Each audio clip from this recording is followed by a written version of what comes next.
बिस्मिल्लाहिर्रहमानिर्रहीम अस्सलाम वालेकुम डियर स्टूडेंट्स। इस वीडियो में हम डिस्कस करेंगे नाइन्थ क्लास मैथमेटिक्स की जो बुक है बेटा उसका चैप्टर नंबर 1 और चैप्टर नंबर 1 की जो एक्सरसाइज 1.4 है बेटा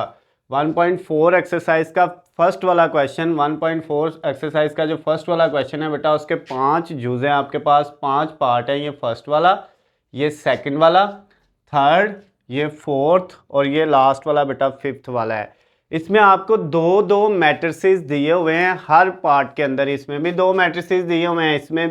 भी सब में दो दो मैट्रिसेस दिए हुए हैं, यानी दो दो कॉलम दिए हुए हैं। और दोनों कॉलम आपस में क्या हो रहे हैं, हर क्वेश्चन के अंदर मल्टीप्लाई हो रहे हैं। और क्वेश्चन में आपसे ये पूछता है, जो स्टेटमेंट उसने ऊपर दी हुई है उसमें वो कहता है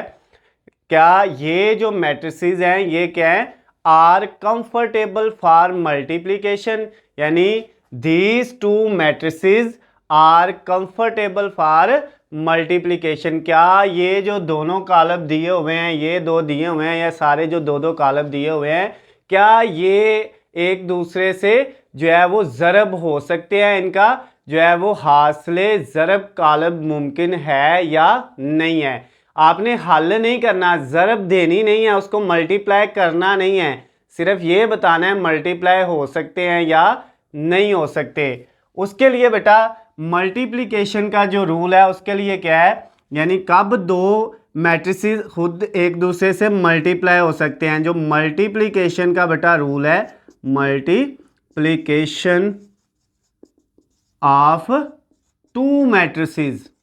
दो कालबों की जो बेटा ज़रब है, यानी दो कालब कब एक दूसरे से ज़रब हो सकते हैं, इफ, उसमें बेटा कंडीशन है, if number of columns of first matrix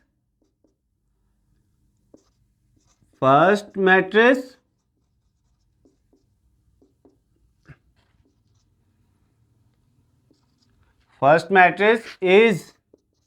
equal to number of rows of second matrix. ये बेटा इसकी डेफिनेशन है मल्टीप्लिकेशन ऑफ टू मैट्रिक्स की, यानी if number of column of first matrices is equal to number of rows of second matrix, यानी पहले column के अंदर कॉलमों की तादाद और दूसरे कॉलम के अंदर कितारों की तादाद अगर बराबर है तो बेटा क्या हो सकता है, दो मैट्रिसेस एक दूसरे से मल्टीप्लाई हो सकते हैं। अगर पहले कॉलम यानी पहले मैट्रिक्स के अंदर जो है बेटा क्या हो, कॉलमों की तादाद जितने कॉलम पहले कॉलम में है दूसरे कॉलम में उतनी ही कतारें हैं अगर, तो फिर दोनों मल्टीप्लाई होंगे, अदरवाइज वो मल्टीप्लाई नहीं हो सकते। तो अब ये देखें हमारे पास ये दो बेटा जो कॉलम दिए हुए हैं, इसमें पहला जो कॉलम है इसमें नंबर ऑफ कॉलम्स कितने हैं, 1 और 2। कितने बेटा कॉलम है इसमें, दो कॉलम है, यानी नंबर ऑफ कॉलम जो आगे बेटा इसमें वो कितने आगे, नंबर ऑफ कॉलम्स वो आगे 2। और ये जो दूसरा है उसमें बेटा नंबर ऑफ रोज कितनी है, वो भी 2 है, नंबर ऑफ रोज जो है वो बेटा कितनी है आपके पास, वो भी 2 है। अगर ये दोनों बराबर आ जाते हैं, पहले के कॉलम देखने हैं और दूसरे की रोज देखनी है, अगर दोनों का आंसर बराबर आता है तो हम क्या कहेंगे, these matrices are comfortable for multiplication, यानी ये कॉलम मल्टीप्लिकेशन हासिले ज़रब इनका मुमकिन है। ये बेटा आपका फर्स्ट वाला हो गया। अब ये देखना है ये कंफर्टेबल हैं या नहीं है, यानी ये इनका हासिले ज़रब मुमकिन है या नहीं है। इसमें बेटा पहले के जो नंबर ऑफ कॉलम हैं, क्या फर्स्ट मैट्रिक्स के जो नंबर ऑफ कॉलम हैं वो कितने हैं, 1 2, दो नंबर ऑफ कॉलम है। और दूसरे जो सेकंड बेटा मैट्रिक्स है उसकी नंबर ऑफ रोज जो है वो कितनी है बेटा आपके पास, 1 2। तो ये भी क्या हो गया, दोनों बराबर आ गए हैं, तो हम क्या कहेंगे, आर कंफर्टेबल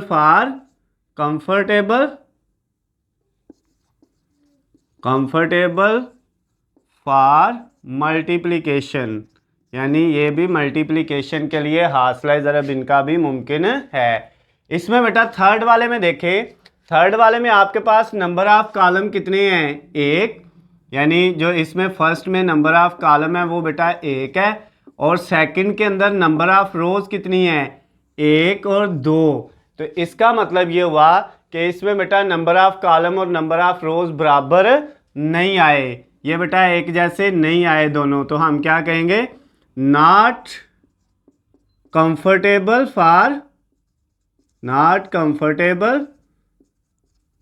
फॉर मल्टीप्लिकेशन, हासिले ज़रब मुमकिन नहीं है, मल्टीप्लिकेशन।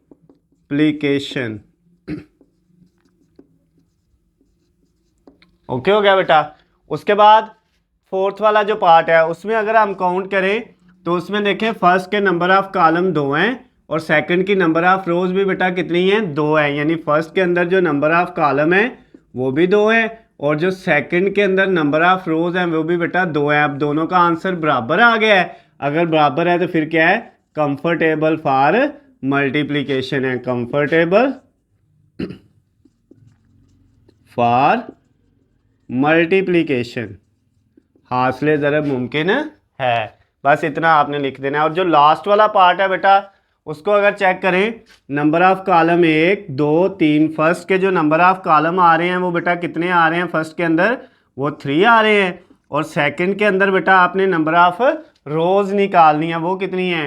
1 2 3, ये भी बेटा बराबर है, दोनों का आंसर 3 3 आया है, तो इसका मतलब ये भी क्या है, कंफर्टेबल फॉर मल्टीप्लिकेशन है, यानी इनका भी हासिले ज़रब मुमकिन है। तो जो क्वेश्चन नंबर 1 था आपका 1.4 एक्सरसाइज का, उसके बेटा 5 के 5 जुज हमने कर लिए हैं, उनमें से बेटा फर्स्ट सेकंड फोर्थ और फिफ्थ ये 4 जो है ये कंफर्टेबल फॉर मल्टीप्लिकेशन है, यानी इनका हासिले ज़रब मुमकिन है, और जो थर्ड वाला है ये बेटा कंफर्टेबल फॉर मल्टीप्लिकेशन नहीं है, क्योंकि मल्टीप्लिकेशन ऑफ टू मैट्रिक्स की जो डेफिनेशन है उसमें बेटा आपने ये याद रखना है, अगर फर्स्ट कॉलम के जो है नंबर ऑफ कॉलम और सेकंड की नंबर ऑफ रोज बराबर होंगे तो फिर मल्टीप्लाई होंगे, अदरवाइज ये मल्टीप्लाई नहीं होंगे। तो अगर बेटा इसमें आपको कोई मसला हो, ये जो क्वेश्चन हमने किया 1.4 एक्सरसाइज का फर्स्ट वाला क्वेश्चन, इसमें कोई भी चीज़ आपको समझ नहीं आती, कोई पॉइंट से आपको मसला होता है, तो नीचे स्क्रीन पर बेटा मेरा नंबर आपको दिया हुआ है, आप मुझे कॉल करके मैसेज करके या कमेंट्स में मुझसे पूछ सकते हैं। उसके अलावा बेटा अगर इनके नोट्स चाहिए आपको पीडीएफ फॉर्म में, गेस्ट पेपर चाहिए हलशुदा या पेपर पेयरिंग स्कीम चाहिए, तो उन सब का लिंक नीचे डिस्क्रिप्शन में दिया है, वहाँ से जाके आप डाउनलोड कर सकते हैं। वीडियो पसंद आती है तो बेटा इसको ज़्यादा से ज़्यादा लाइक और शेयर करना है, चैनल को सब्सक्राइब कर लेना है ताकि आपको हमारी आने वाली तमाम नई वीडियो अपडेट बआसानी मिल सकें। अल्लाह हाफिज़, खुश रहें।